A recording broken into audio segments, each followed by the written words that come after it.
During her entire tenure from 2019 to 2024, Armstrong personally collected nearly $1 million in salary plus $200,000 in additional compensation, while the foundation distributed just $700,000 in actual grants.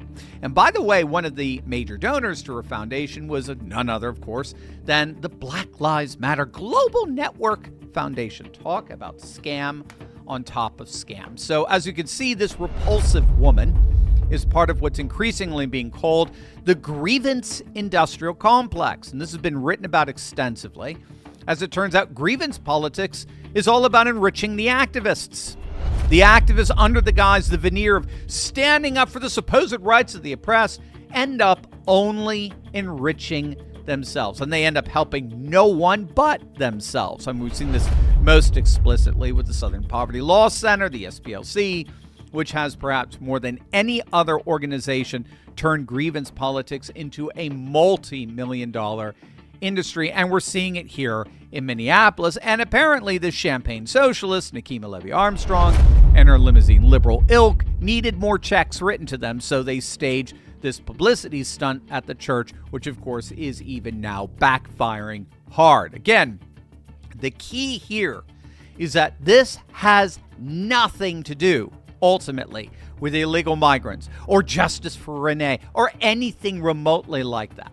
It literally has everything to do with enriching the activists themselves. It is a business model. It is a money-making racket, and that racket just got shut down hard. Now, these two just got arrested are just the beginning. The arrests will continue throughout the coming days, but what these arrests point to is a picture that goes way beyond Minneapolis. For years, far-left activists operated with impunity.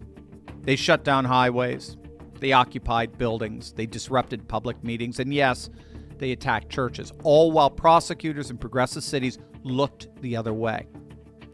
The Trump administration just ended that era. The arrests have begun. Nikema Levy Armstrong is in federal custody. So is Chantil Allen. 4 alleged Turtle Island Liberation Front members are awaiting trial on terrorism charges. 2 alleged Antifa cell members face life in prison.